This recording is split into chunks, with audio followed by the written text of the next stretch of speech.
budget to work with in their various electoral areas. Okay. Therefore, they're saying that election is a risk and people will be moving in and out. They need a life insurance policy.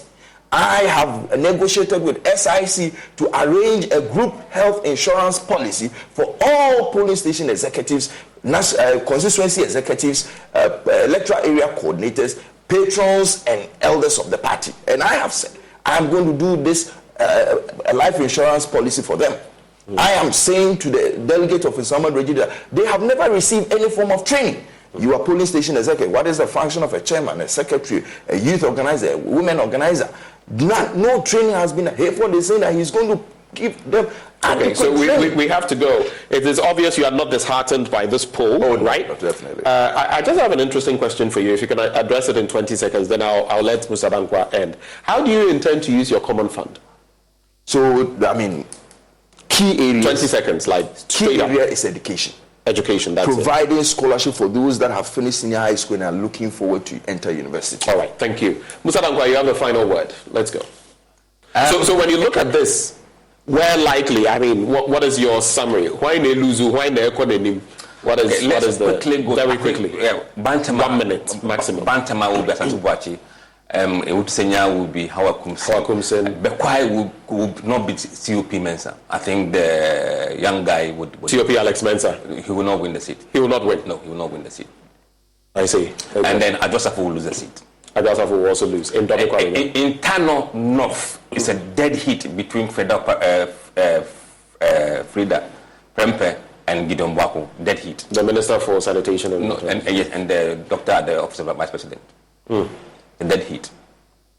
Okay, well, we'll see how things pan out. Gentlemen, thank you so much for joining. I wish you the best in Nsawam Graduate. I wish you the best with your polls. If a lot of it pans out right, we'll come back here. And maybe if it turns out right in his instance, which he's hoping it does not, we'll come back and have this conversation again.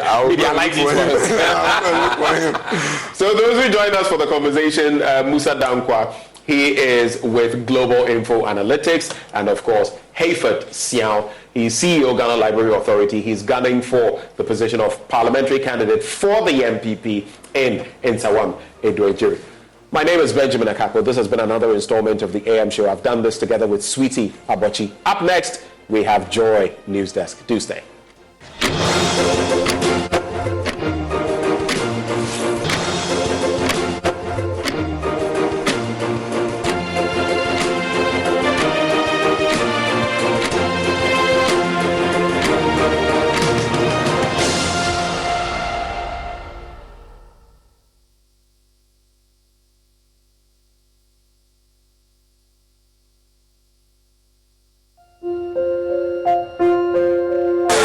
Masculine society.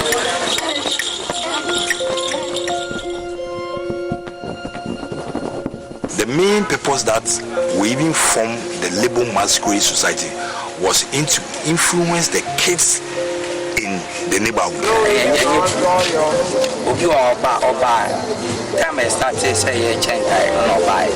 The last time we sponsored the child, some of the children came to say, Pastor, me too, I'm going to learn hard. I'm going to make sure I do well in school so that you can help me get some books. Educating kola, send a call of funny, she say, I do any more. It's middle, my team about me. We are using the Labour Masquerade as a way of reaching the vulnerable people in the society. That is what we stand out for. This is even their third year, and they are doing extremely good in the labor community. This is not Tadi, this is Tema.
Hello, good morning. Welcome to JoyNews Desk. We're coming to you live from our studios in Kokomle, maybe on DTT, with us how because we're free to air. Coming up this morning, in a wave of collective disappointment, anger and fury, Ghanaians grapple with the aftermath of a potential painful exit from the 2023 AFCON in Côte d'Ivoire.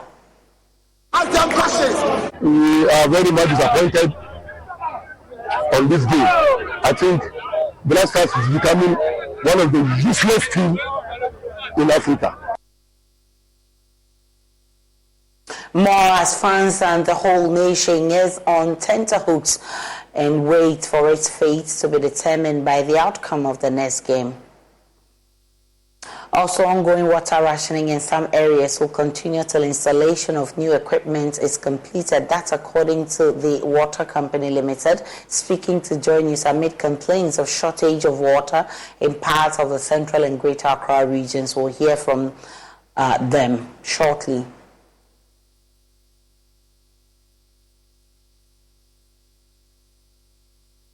Until joint strike by Senior Staff Association to mount pressure on government to demand improved working conditions while protesting delay in their Tier 2 pension payment. We're live in Legon to gauge the impact of the strike. My name is Aisha Ibrahim. Let's settle for details.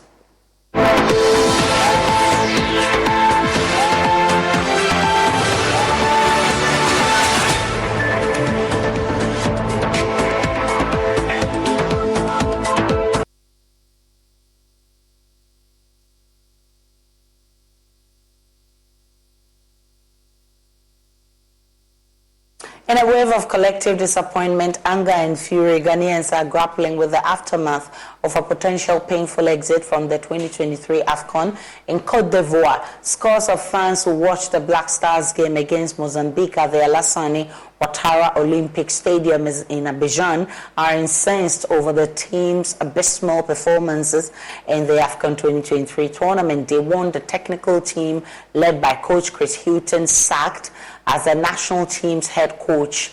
My colleague Anna Sabit was at the stadium where he came through with this report.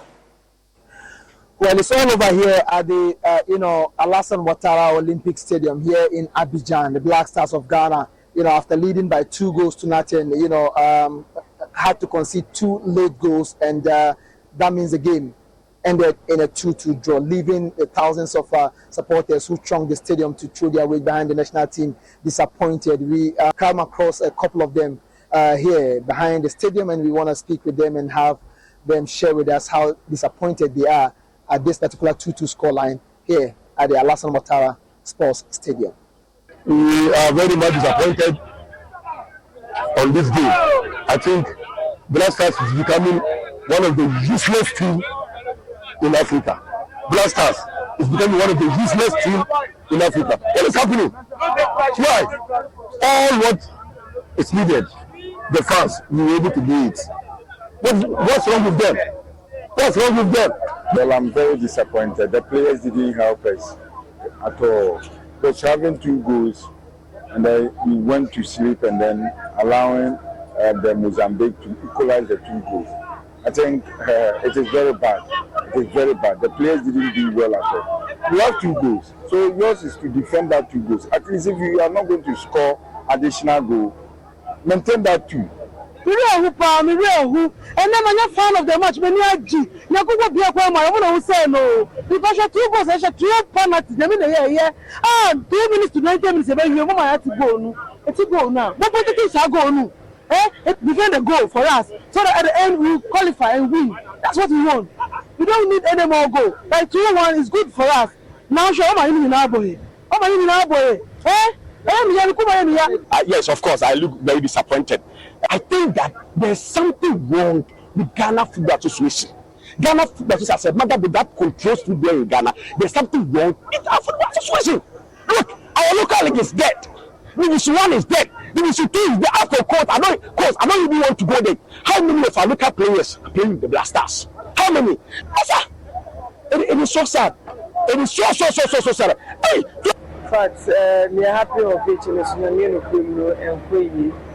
In Ayabutu, it's let's say Black Star team no more. na ya kuma di team nichi na ba ne sana unless omo ma yare kra akan. I'm very disappointed. Even now, I don't even know whether I should go back to Ghana or I should even remain here. Because back home, they'll be laughing at me. Because when you see at the stadium, the atmosphere, how we are celebrating the 2 goals, I'm very sad. It's sad. You know, most of these fans do not understand how the Black Stars of Ghana, considered those 2 late goals. They believe the technical team did not help in terms of their substitutions, and they are calling for the head of Chris Hughton. What I will see that the player they don't do anything. It's a coach. How can you remove the defender and bring the striker inside when the time is up already? How can you defend your goal? So I think this coach is not a good coach. We have to sack him. I told you earlier that technically, tactically, systematically, strategically, psychologically, these coaches cannot help us. And it has come clear. Look at the changes that they did. He scored 2 goals, and within 6 minutes, they were able to equalize. So Chris Whitten and his technical team there, Massa, they have to leave Ghana earlier. I'm telling you, the technical team is bankrupt. Their liability. They should move away from that place so that we can play matches without a coach. Let's start players in now. Let's start coaches in now. Let's have a local players. Never train them here. Now we're doing Mama Ghana Blaster. I'll be happy. Pa. So this has been the unfortunate, scoreline here at the Alassane Ouattara Sports Stadium, where the Black Stars of Ghana considered 2 late goals to draw the game 2-2 with Mozambique. Finishing the group with 2 points at the 3rd spot. We wait to see the outcome of the rest of the group games to determine whether the Black Stars are kicked out of the tournament or they'll be able to proceed to the next stage of the competition. From the Alassane Ouattara Olympic Stadium here in Abidjan, my name is Anas Sabit, reporting for JoyNews.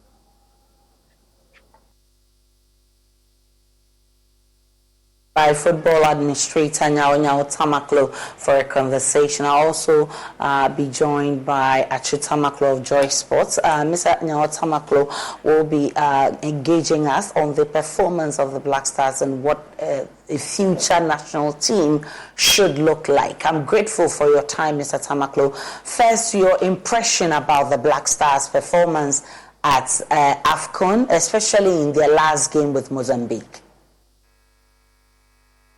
First, let me make a correction here. My name is Nyao Tamaklo. My surname is Nyao Tamaklo. Great, thanks so much for the correction. So you call me Dr. Nyao Tamaklo. Okay. All right, thank you so much, Dr. Nyao Tamaklo. What was your question? Your impression about the performance of the Black Stars at AFCON, especially in their last game? Well, I wasn't expecting anything different, I must confess. Because one thing I have noticed is that we don't seem to learn from history. And if you don't learn from history, you can never progress in life. Now, I would like to take you back to few years back when this cup. We have won this cup 4 times in the history of our country. The first winning is when Dr. Kwame was the head of state. Kwame Nkrumah had interest. So what he did was that, and in fact, he was among those who initiated the FIFA for the game started in Africa. When Kwame came in, he realized the need for special hands to handle football. Because we had then just come out of independence. Our experience was not that much. So Nkrumah engaged a coach from Sweden by name Schroeder. He came, he stayed in Ghana here as a coach. He wasn't an absentee coach. Stayed in Ghana. He went across the country, coached local football, even in villages, and big boys with talent. Of course, before then we had 4 principal clubs, football clubs in Ghana. That is Accra Asofo, Kumasi Asante Kotoko, Cape Coast, Imperial Swap, and secondly Hazaki. From these 4 clubs that I mentioned, he made his selection, including some of these boys that he saw they had talent on the rural areas and other things. Nkrumah appointed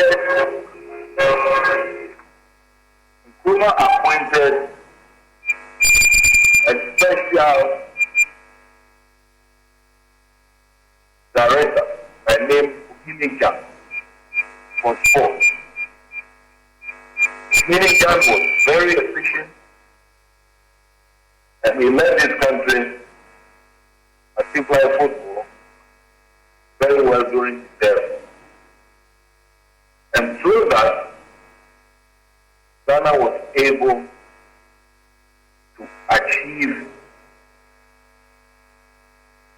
the ultimate at that time as far as football was concerned. We won the cup. Nkrumah didn't stop there. He noticed the need for the youth in football and created what he called the Real Republicans. The Real Republicans were boys under the age of 17 and so. So most of the players were from the secondary school. They matured, and with time, they joined the main mother team and gained experience, and they were also able to win the cup. Now, when Nkrumah left the scene, after he had been removed from power, the military junta didn't get us any cup. Then, power got into the hands of civilians, headed by Professor Pussy. During that period, we were not able to get any cup. But ironically, when General Champo took over this country, he tried to follow some of the footsteps of Nkrumah, both in agriculture and other sectors, including football. So he gave special attention to the game and also appointed a special commissioner in charge of sports and the branch in the assassin. That was the name. And once again, we had very good results. And that was the third time that we won the cup. I remember vividly, the boys were flown in a chopper from Accra to Burma Cup to greet Achampo. Achampo honored them. The fourth and the last was during the era of Dr. Hillary Liman as president. Liman had interest. He appointed a young child who had interest in sports also. And once again, we had results. But unfortunately, he didn't stay in power to see how the boys perform. He was removed by Jerry John Rawlings. Now, Rawlings, during his era, as I said earlier, the work has been done by Liman. Rawlings just saw the tail end of it. During his era, the match was to be played, the finals was to be played in Libya. And we were at the finals, or we were to play Libya at the final. And we couldn't fly to Libya because the country had no money. But we have now. So Libya's head, played by the name Gaddafi, send an aircraft here to pick our boys, including Abedipeli, the father of Ayo and the other gentleman. And they were flown to Libya. The Libyans thought they were broke. They could defeat us. We defeated them. And that was the last time. That is 42 years ago. And the reason is quite simple. If government fails to show interest in sport, we shall always be at where we are. Any government that comes on who will not put money into football or sport should forget about getting good results. So in short, this is how I see. We have to also make sure that we create a youthful side that will be trained by a coach who will lead in the country, not a coach who will be staying outside. And when we have a competition, we just gather some boys in it, most of them bench warmers, then train them for a week, and then put them in competition. With that sort of practice, we shall never win major competition. So that's all I know. I'm grateful for your time, Dr. Nyao Tamaklo, with his thoughts on why the Black Stars are not performing. In the studio with me is Achu Tamaklo. He's with Joy Sports. Achu, I mean, most of your colleagues were optimistic. I mean, I heard Fenchu so many times, expressing so much hope in the Black Stars that they will win. But unfortunately, we didn't get there. What went wrong, I mean, from what you know? Well, what went wrong is the product of everything that we have seen for the last 5 years, because even at the AFCON we have not been great. Yesterday's results meant that the Black Stars have now gone 10 consecutive games across 3 tournaments at the AFCON, and we've only won once in those matches. If you look back at the performance yesterday, it was very similar to the performance that we have seen under Chris Hughton and the many coaches before him. And for me, the only conclusion I can draw is that this is because there is a rotten technical culture at the Black Stars. And not just a technical one, but even in terms of the management of the team. But it is the responsibility of the Chris Hughton-led technical team to fix the problems that preceded, that necessitated his appointment. And I don't think there can be any question about the quality of work he has done. I think all Ghanaians should be unanimous in their assessments that the job that Chris Hughton has done has not been satisfactory in terms of squad selection, in terms of putting out a squad that is balanced enough, that can give Ghana a competitive outlook in these tournaments.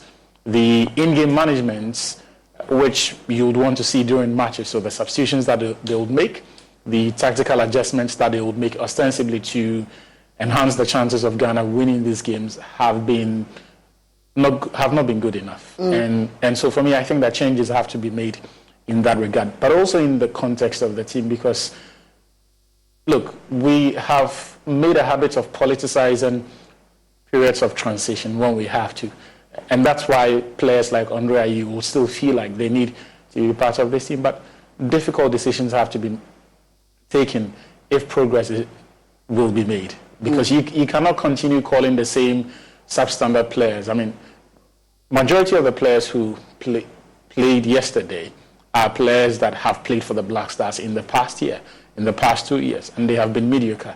The experienced players in the team who yesterday shared responsibility and threw a 23-year-old Kudus Mohamed to go and face the media instead of taking responsibility have been around for as long as I can remember. They have gone past their sell-by dates. The captain, Andre Ayew, is a spent force. He's of no value to the team unless we come to the realization that he has to go. The other players, Daniel Amate, who are not serving any tangible purpose in the team, also have to go and make these difficult decisions. And perhaps the FA themselves also look at, beyond the Black Stars, their management of Ghana football and accept some responsibility. And if they're minded to, roll out some policies that will fix the mess that we're currently in. You just heard Dr. Nyao Tamaklo talks about funding, that, I mean, any government who refuses to put in a lot of money into the Black Stars or the national team should always prepare themselves to fail. You think it's just about money? Haven't we spent enough money on the Black Stars? I don't think anyone can make an issue of money. I disagree. Last week and in the past month, we have been assessing the FIFA Goal Project and the monies that the Forward program have gone to the various federations.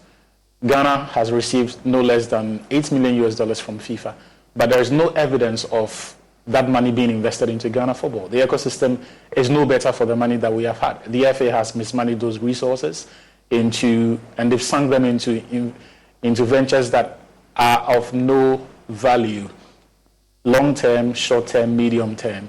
So we cannot make the issue of money. We have enough money to spend. I mean, if you look at some of the teams that are playing in this tournament, Mauritania, they completed their National Olympic Stadium with the FIFA Forward Goal Project money that they had. They used some of those monies to build a technical center, a medical center, AstroTurfs, build up their women's football.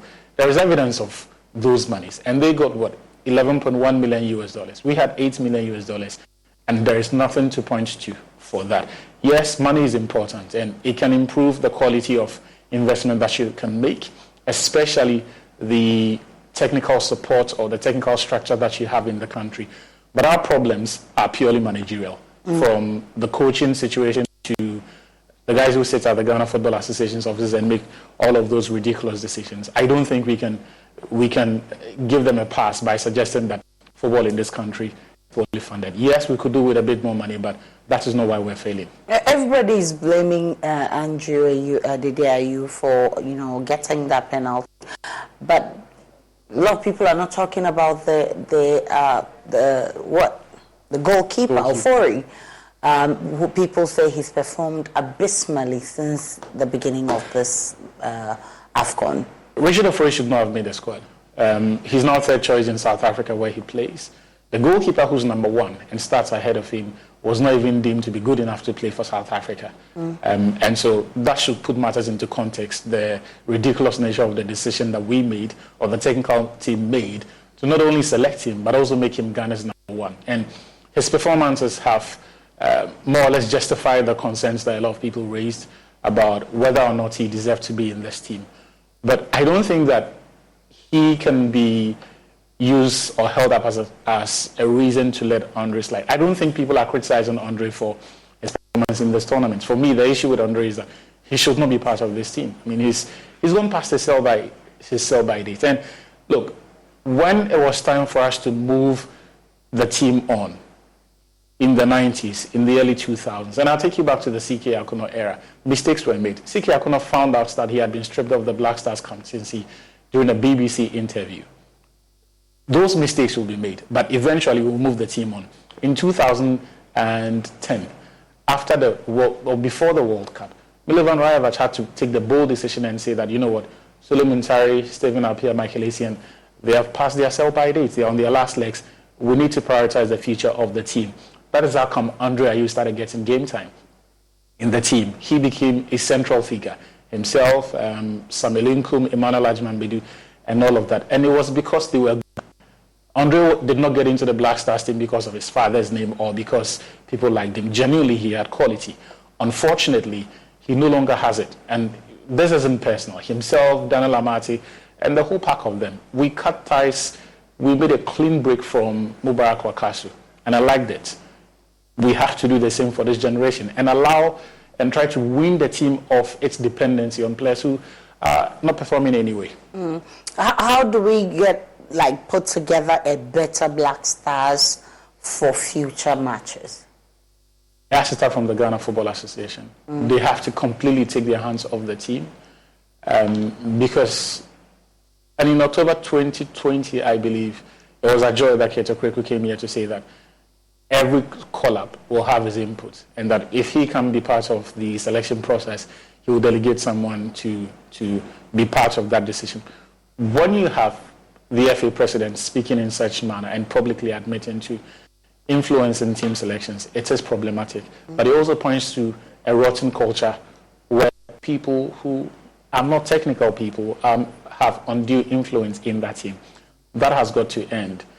The current coach has no relationship with the FA president and the entire Ghana Football Association, machinery. Did you know that before the tournament, Ghana had a chance to play Algeria, but the FA turned down that opportunity without even informing the head coach because they were not on talking terms.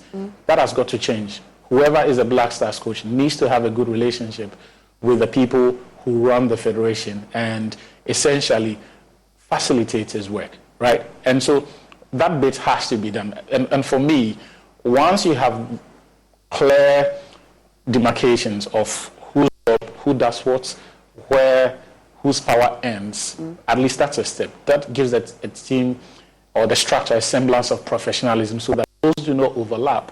But also, you have a few people there who become the institutional memory of the organization and ensure that some of the bad habits that have been tolerated and essentially have been woven into the very fabric of the team's culture are discarded. And then you take on new ideas and values that you can run the team with before you even come to the determination of who the coach is. Because the last two appointments that we made were not really technical. Chris Hughton got the job because there was a public clamor by Ghanaians that if you compare him to Otuado and the other options available, he was vastly experienced and a far better candidate than the other players. But I'm saying to you that going forward, the decision of who becomes a national team coach has to be a technical appointment. Yes, the economic considerations will be made, but it has to move beyond novices like myself or any journalist who will push their preference and say that this is what I think. Football is scientific now. The technical aspect will only be understood and properly appreciated by people whose job it is. And so we need to move on from that as well. Coach, enough. We've blamed the GFA enough. We've blamed the players themselves. But we're not talking about resources. How much resources are available to all these people to manage the football the way we want? More than enough.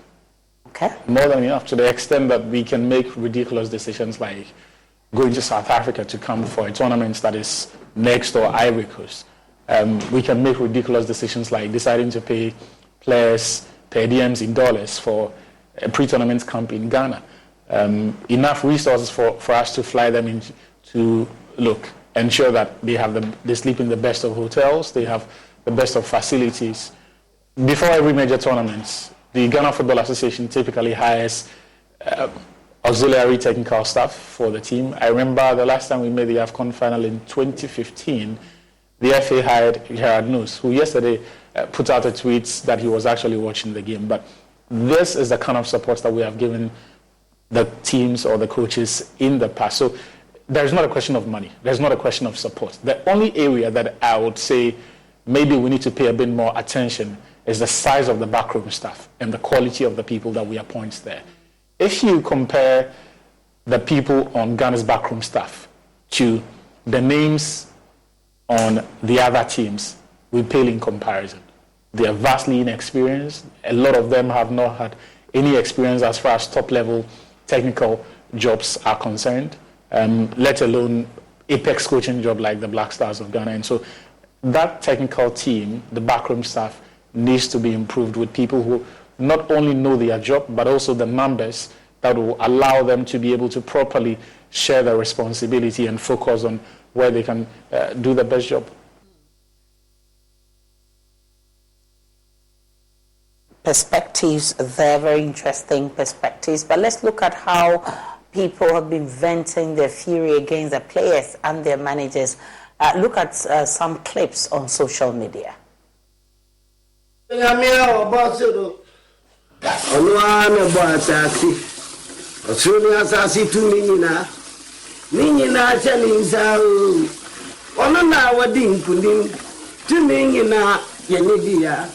Yes, we wouldn't anymore.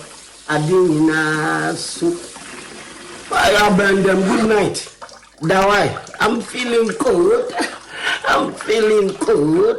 Good night. This thing where we talk, someone say me go talk. The most stupid thing I've ever seen in my life, is being a Ghanaian. Sometimes, one man is talking, somebody is like, why they talk like why?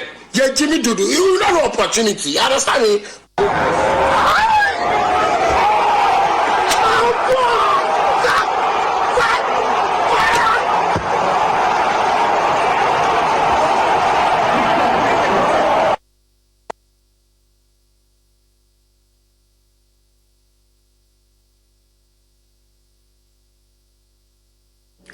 nyamia obosoro onu ame bo atasi osuni asasi tumingina ningina chalinza onu na wadi nkunim tumingina yenedia yeswe wudingini wo adingina su.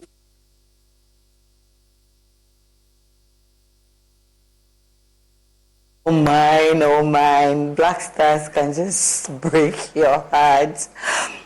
Well, better luck next time. Let's get on to other stories. The Ghana Water Company Limited says the reported water shortage being experienced in parts of both central and greater Accra regions will last until the installation of new equipment is completed.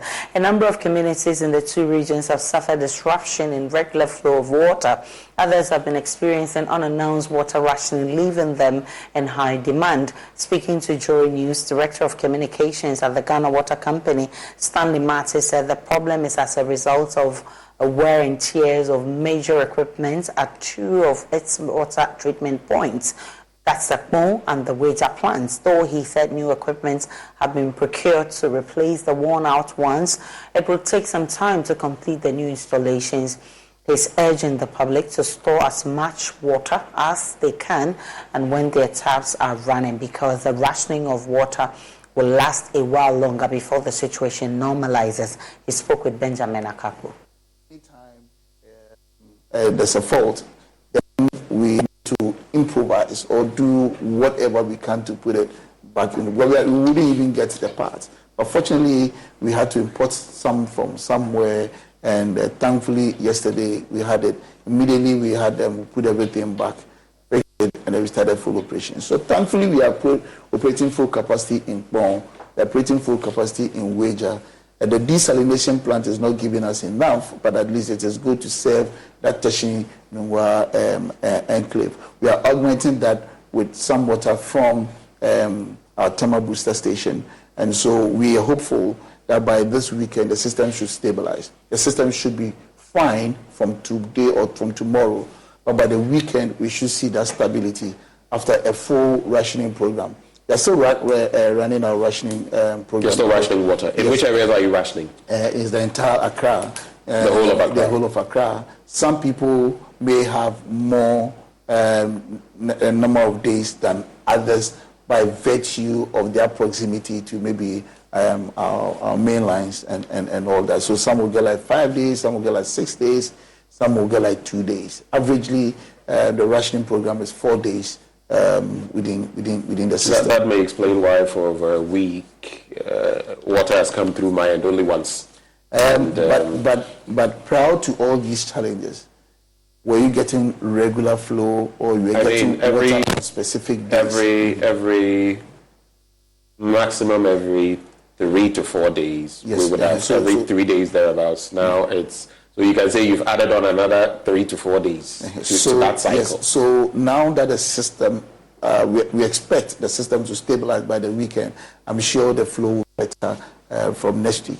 But the other challenge is we are also entering into the dry season.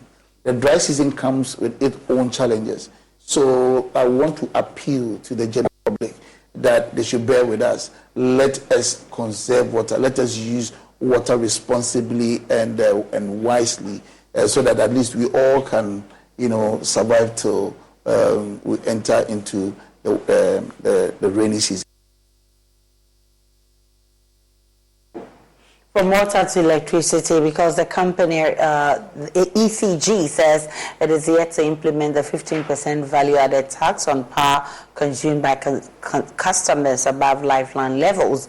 As part of government's post-COVID recovery plan, the finance minister officially notified the country that its distributor, through the Ministry of Energy, will impose a levy on power consumers above lifeline levels, a policy which it says should take effect from January. But external communications manager of Electricity Company of Ghana, Leila Abubakar, tells JoyNews the ECG needs a bit more time to understand how to implement the new regime. She also touched on how the company is dealing with its debt obligations to independent power producers.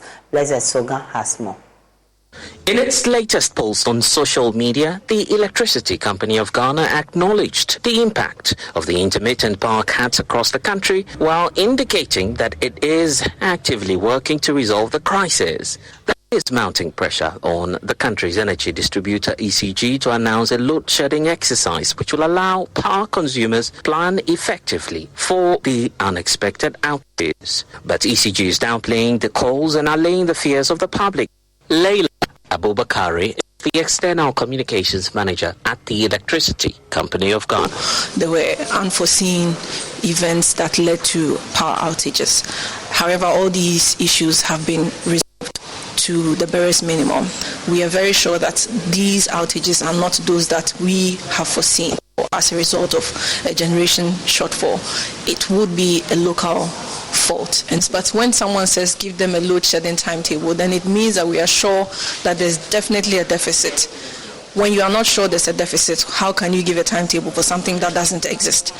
If we know that we are going to be short of a certain amount of kilowatts per hour or gigawatts per hour, and we know it's going to be for a particular period of time, then we can come out and give our customers a timetable. But if it's something that is unforeseen, like if one plant all of a sudden goes off because they had an issue that they had to terminate, or if we didn't expect that maybe a tree will fall on a very important line, or one of our BSPs catches fire, and we are not aware of these things coming at us, how can we give a timetable to the customers?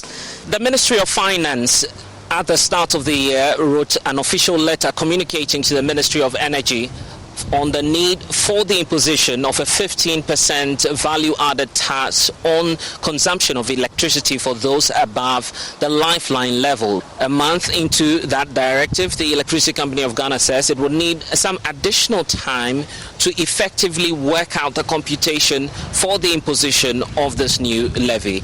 So the value-added tax announcement that came into effect in January has appalled a lot of our customers. The truth of the matter is that we haven't started implementing it, even though that letter says that it should have been activated in January. The reason being, we still have to understand how to implement this tax. So we are having active conversations with the Ministry of Finance, with the Ghana Revenue Authority, and with other stakeholders who have also brought their concerns forward. So for now, there's no value-added tax as announced included in residential tariff or residential customers buying electricity. For now, it's still the old status quo. We've maintained an active engagement with our stakeholders, who mostly comprise of the power generators, to have them on the same page with us in terms of payments. I think since last year, our revenue generation has increased, and we found a way of ring fencing or having an agreement with the IPPs to hold on to the legacy debts that we owe them. But we are very up to date with the current bills that come to our desk. We try as much as possible to pay off those debts so that they can also function as businesses. There's Sugan reporting for Joy News, Electoral House, Accra. Prominent South African politician and founder and leader of the freedom fighters, Julius Malema, is expected in Ghana today. He will be participating in a dialogue organized by pressure group Arise Ghana. Organizers say the event will provide the youth of Ghana with a chance to connect with its activism and commitment to a liberated and united Africa. Julius Malema was billed to speak at a New Africa Foundation event in Ghana last 2 weeks, but that did not happen because of the calling off of the event. Maxwell Agbagba is at the Kotoka International Airport for us. He joins us live with more. Maxwell, what's the current situation? Is Julius Malema in town?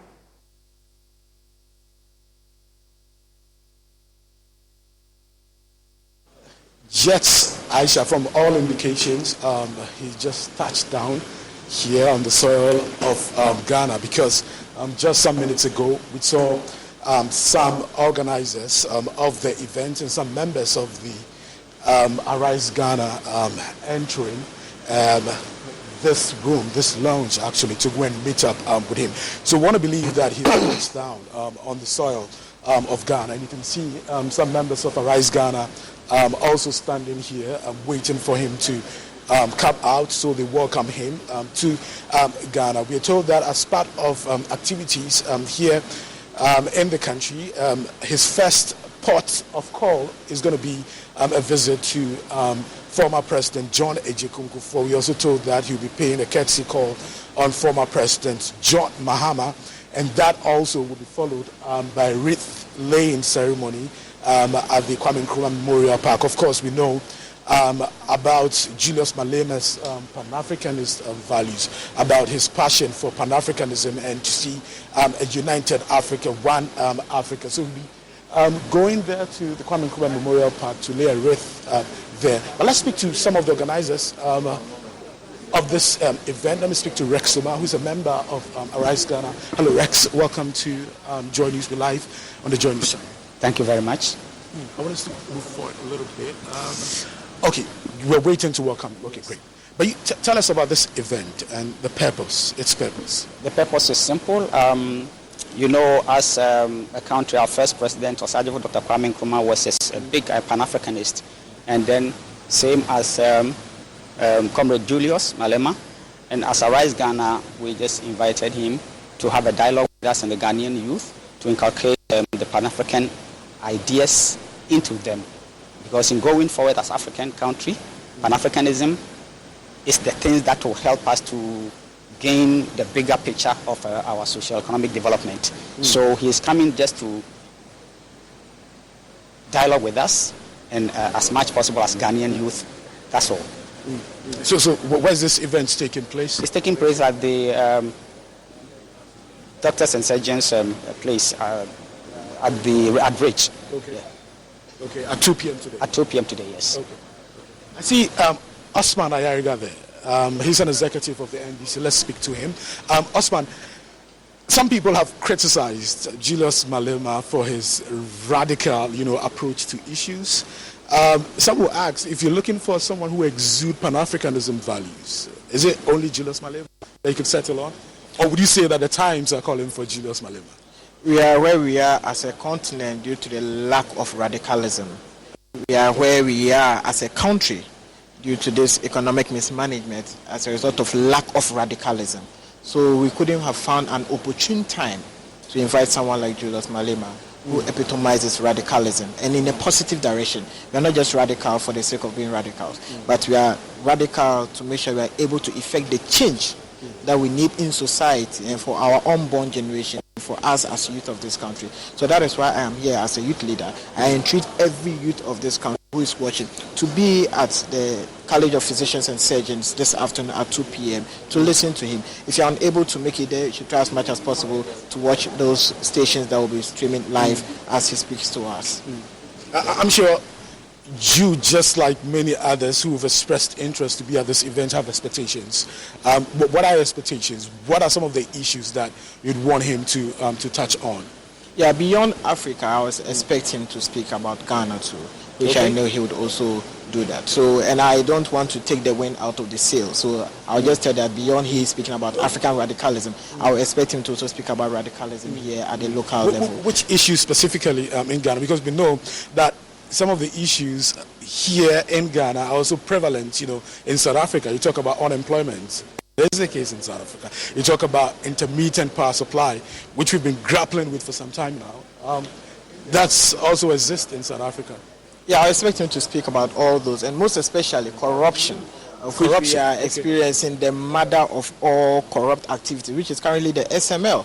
SML has actually overtaken the cathedral, so we are beginning to see that we have bigger corrupt activity. So I expect him to speak mainly also on corruption beyond just the amenities that we are not getting as youth of this country. Yeah. Okay, sure. Thanks for speaking. Thank you very much, my brother. Just heard from Osman Ayariga. He's an executive of the NDC. National Executive of the National Democratic Congress. He's also part of Arise Ghana. We're waiting for the organizers and the Koli Klote. Commissioner at the Headquarters Sector Command, Eric Kweku Boni, disclosed to Joy Business that health work will kickstart at a certain point to talk about how businesses can increase in their gains. Let's take a break. When we return, we'll bring you details of all of this in business.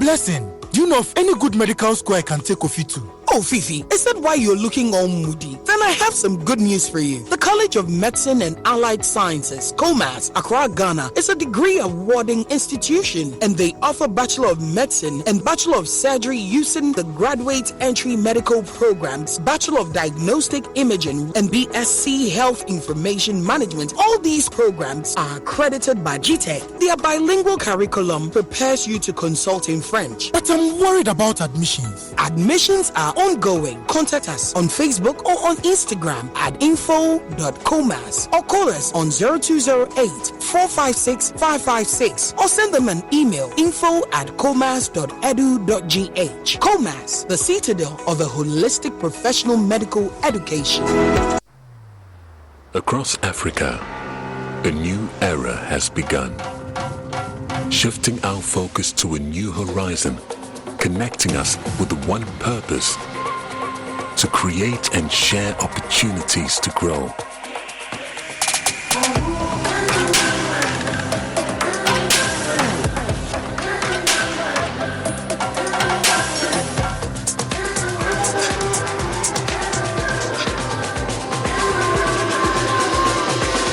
Today, we are making a brighter tomorrow, built by our dreams and our energy. Across our continent, across the world, we are creating a better way to a better future. A Pan-African future. Together. EcoBank. A better way, a better Africa. Oh, chaos reigns! Yes! Back in the day, I was Ghana man, but something was missing until I found the one. HD Plus is not your regular free-to-air decoder. For a small fee, you get to experience great services and exciting world of content. Dial *879# on your mobile phone and subscribe for as low as 290 cedis. Hasho, this one is different. The images are 5 times clearer in HD picture quality, and I'm loving the feely experience. HD Plus, I love you. But I'm still here. HD Plus, for better, for less. That's right. Get your HD Plus decoder from any Electroland outlet or our dealer shops.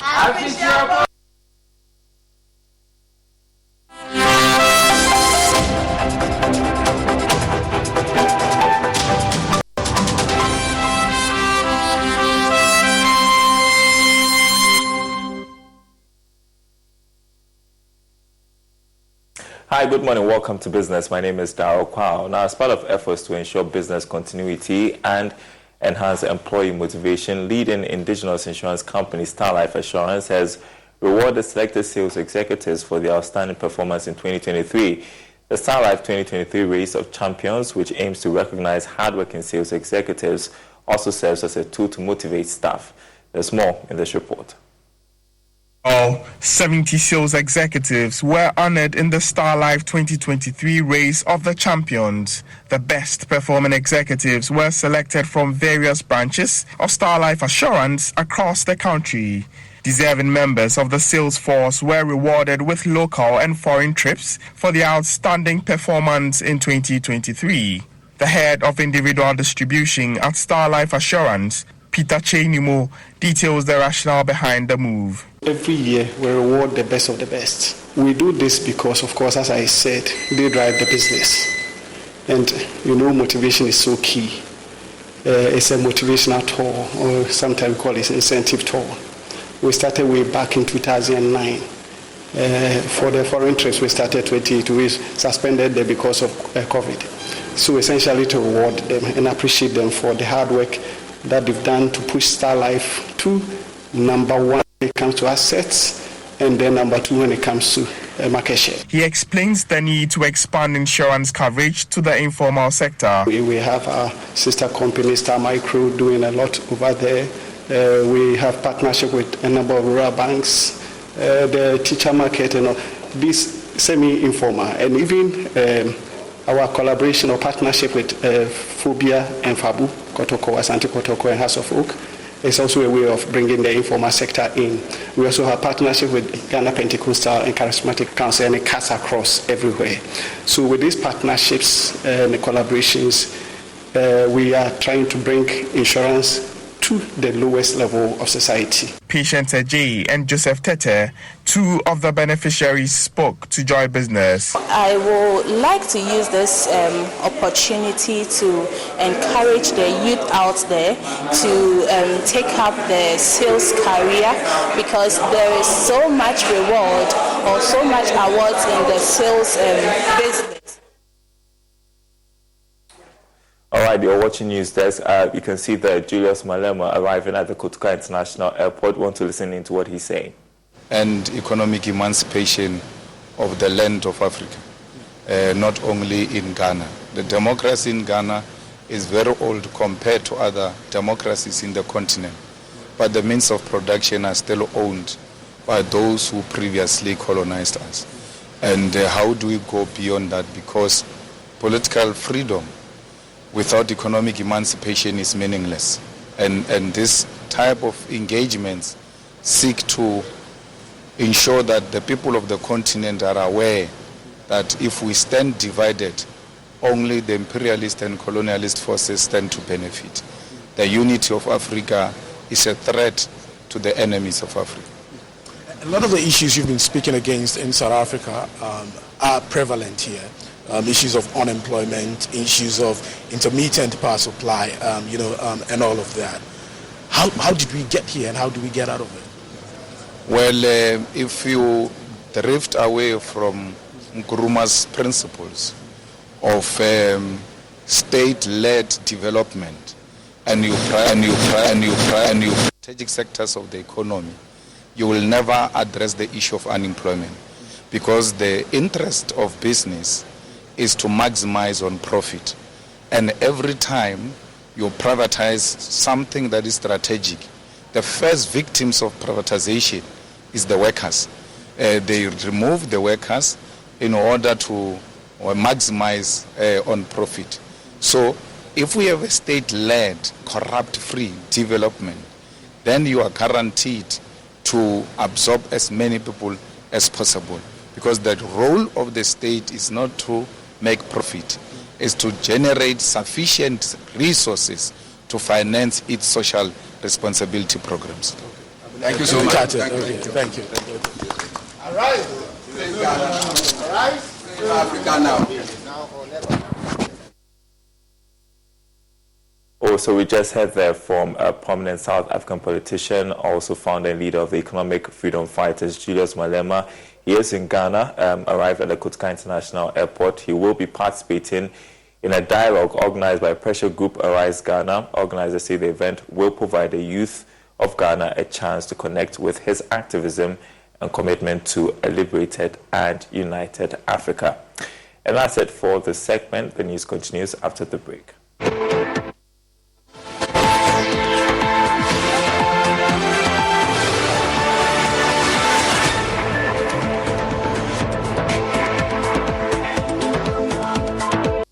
We've had news file over the weekend, and an interesting part of the conversation focused. Oh no, we are out of range. Oh, don't worry, Daddy. I have Alexa in my bag.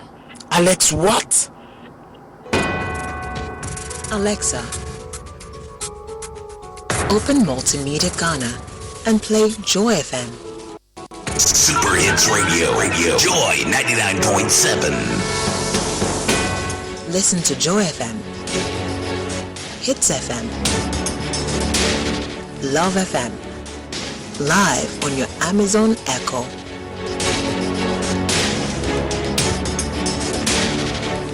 Listen to your favorite multimedia radio stations live on your Amazon Echo device by saying, Alexa, open Multimedia Ghana, play Joy FM or Hits FM or Love FM. Or catch up on your favorite podcast by saying, Alexa, play, and then the name of your favorite podcast from Multimedia Ghana. For a list of all podcasts available, say Alexa. Ask Multimedia Ghana to browse programs. On air. And we are back like we never lost signal. Alexa, welcome to Multimedia.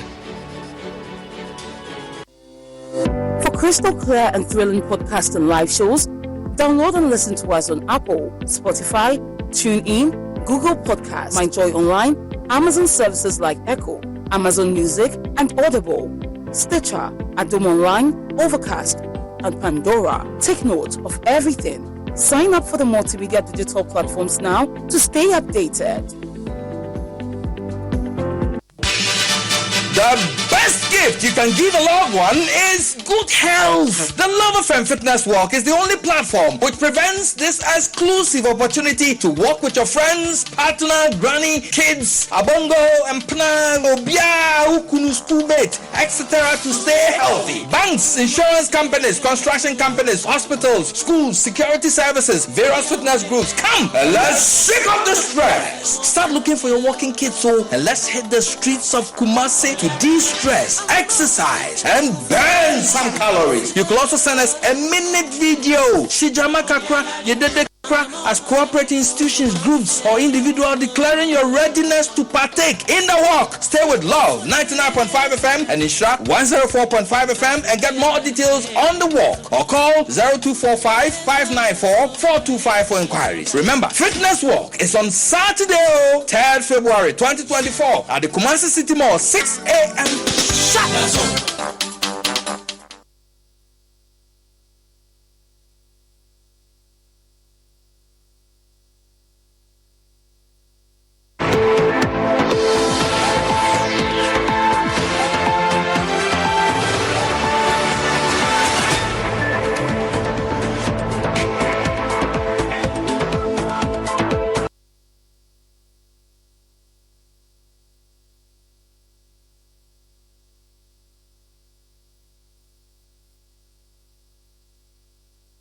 Let's go live to the University of Ghana, where there's an update since Teo joined the strike of the Senior Staff Association of Universities.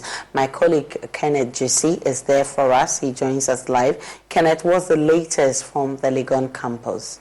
Right, Aisha. So the latest is that this morning they held placards to vent home their anger, and then they were intercepted by the police. The police tried to stop them and have a conversation with them as to why they do not have, or they have not come for a permit to demonstrate. And they did mention that they were not demonstrating, but rather venting their frustration at the government for withholding their Tier 2 pension and also not improving their conditions of service. They're seated here right now, and then they'll be having a brief chat with me.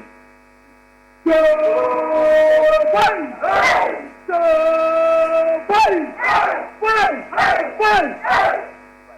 us what happened between you and the police this morning. Now this morning, as part of our strategy, we decided to go to the main gate with a placard to demonstrate our message to the public. So once we were there, after we had the gate closed for a while, then we saw that police people, we had intelligence that police people were coming after us. So among ourselves, we decided that we will sit. So we seated and came back. So we came back to the union office, go to the union office. Then we had another message that the district police officer and the commander from airport are here to meet us. So when they came, they said that they are here because they had a call that we are demonstrating. Then we told them that we are not demonstrating. And they said that we are demonstrating. For that matter, we need to inform them. And nobody has given us, we have given notifications, and they have not given us the opportunity to tell.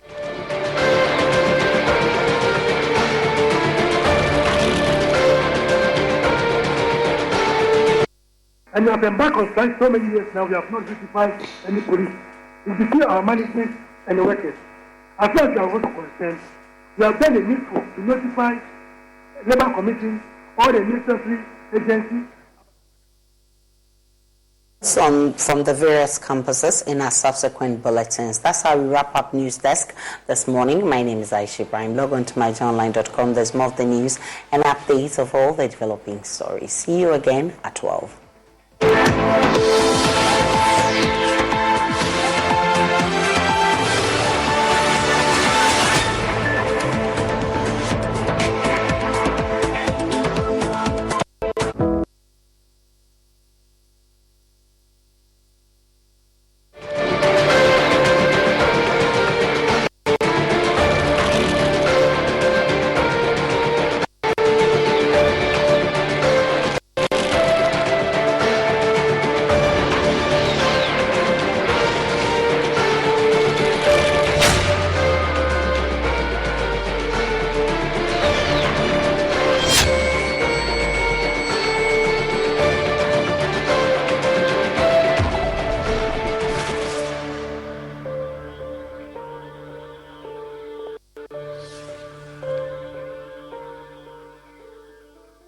Hello, good evening and welcome to PM Express. My guest tonight is a man who attempted to build trains in the sky in Greater Accra, a very famous project.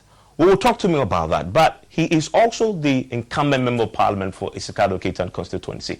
He's retired, at least at the end of the elections on December 7th. He's not returning to Parliament. He's retired as a Member of Parliament.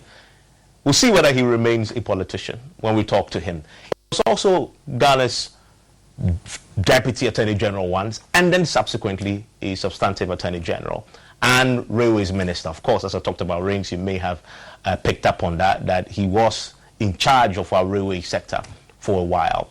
He is my guest tonight. He is Joe Gatti, and he's spending his last few days in Parliament before the December 7th elections. I'll be picking his thoughts about politics, about Ghana, about a sector that he led, and about the MPP. PMS is always brought to you by Syntex Tanks. It's also brought to you by Alomo Bitters and the Ghana AIDS Commission. When we return, my guest will hear his thoughts.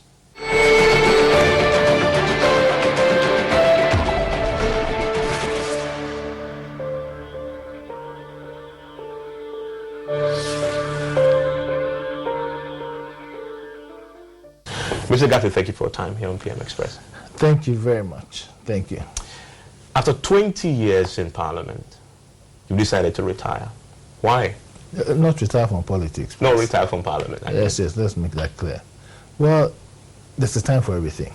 And I said in the beginning, really, my plan in the beginning was to go 16 years.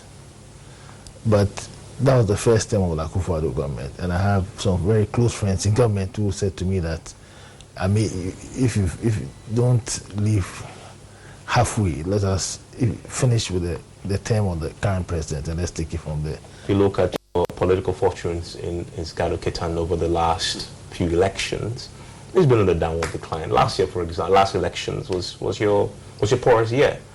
Is that part of the consideration? Not at all. Last year they did skirt and blouse. Yeah, the president was actually. Yeah, they did better. They did 33,000 plus. You were in region 26,000. Yeah, they did skirt and blouse, and we know the reason why. I'm not going to say. I'm not going to say it on a public forum, but we know the reason why, and that reason has been corrected. What is skirt and blouse? Skirt and blouse is MPP people who voted for this thing. And you know that, Chief, people go one term, and the people are looking for them to be there. I mean, you mentioned second, but it's actually not exactly so. The president was just more popular